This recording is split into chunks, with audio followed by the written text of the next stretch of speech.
항상 사랑하고 존경하는 시청자 여러분 안녕하십니까? 하늘에서 재앙이 빗발친다. 데일리 재앙 브리핑입니다. 최근 악화된 남북관계, 결정적으로 북한의 남북공동 연락사무소 폭발을 지켜보면서 많은 분들이 이 정부에서 마음을 돌린 것으로 압니다. 그리고 실제로 많은 분들의 우려대로 지금 정부에 대한 지도는 서서히 하락 국면으로 가고 있는데요. 실제로 문재인 대통령에 대한 국정수행 지지도는 지난주에 비해 4% 이상 큰 폭으로 떨어진 것으로 알려져 있습니다. 북한이 남북공동 연락사무소를 폭파하는 등 최악의 위기감이 감도는 남북관계 분위기가 여기에 반영된 것으로 보이는데요.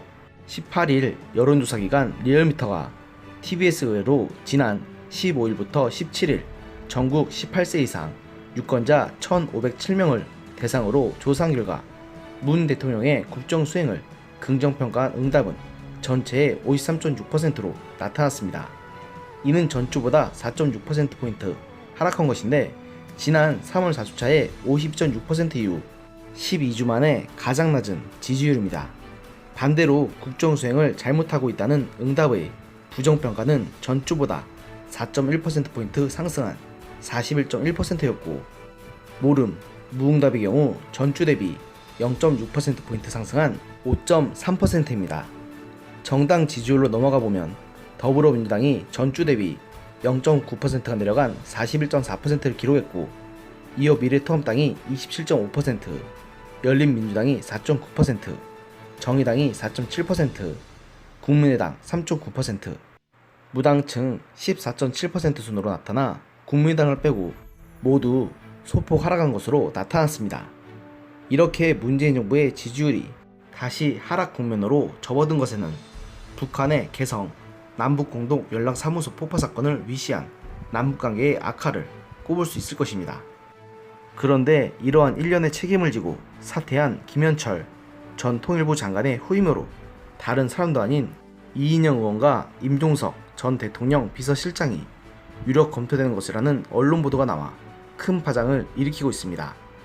당초에는 우상호 의원도 물망에 올랐지만 우 의원은 그 반응을 접하자 즉각 나는 적임자도 아니다, 생각도 없다며 선을 그으면서 임 전 실장이 적임자다, 다만 본인이 그럴 의사를 갖고 있을 가능성은 높아 보이지 않는다고 하면서 묘한 뉘앙스를 풍겼습니다. 복수의 여권 관계자에 따르면 청와대는 차기 통일부 장관 후보 2명에서 3명을 두고 고심하는 것으로 알려졌는데요. 17일 김 장관의 사의 표명이 전날 북한에 예기치 않은 사무소 폭발 도발에 따른 것인 만큼 후임을 고르는데 시간이 필요하기 때문이라고 합니다. 하지만 여권에선 작년 말부터 김 장관 교체 필요론이 제기됐는데요. 이에 따르면 올 6월부터 7월 외교 안보 라인 교체도 예고되던 터라 후보군은 이미 좁혀져 있다는 관측입니다.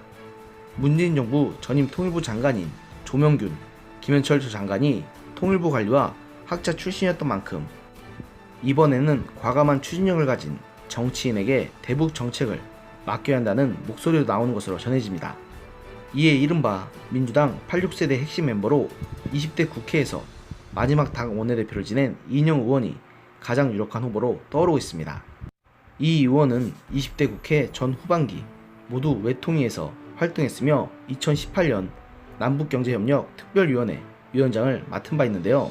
이 의원의 가장 유력한 경쟁자로는 문정부 초대 비서실장으로 2018년 남북 정상회담 등에 깊이 관여했으며 김정은 여정남매도 여러 차례 만났던 임종석 전 비서실장이 꼽히고 있습니다. 일단 임 전 실장은 자신의 차기 통일부 장관 설에 대해 아직 아무 입장을 내놓지 않고 있지만 이런 문제에 대해서 언제까지나 침묵할 수는 없을 만큼 조만간 입장을 알 수 있으리라 봅니다. 한 가지 확실한 건 이번 정권의 위기는 그저 통일부 장관 한 명 교체선으로 끝날 문제가 아니라는 것입니다.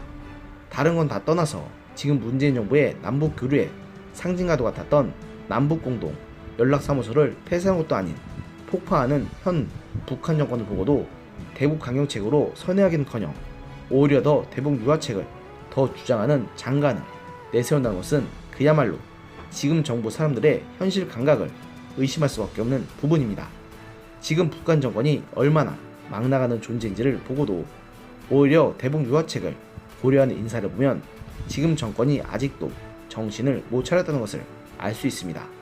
하지만 시청자 여러분께서도 짐작하시는 것처럼 문재인 정부는 이제 지지율을 반전시킬 수 있는 모든 카드를 상실했기 때문에 그 어떤 방법을 쓴다 하더라도 이제 국민적인 지지를 회복할 방법은 거의 없을 것입니다. 그리고 이것은 남은 임기 동안 문재인 정부가 철저하게 몰락할 수밖에 없는 이유이기도 합니다. 오늘의 영상은 여기까지였습니다. 들어주셔서 감사합니다.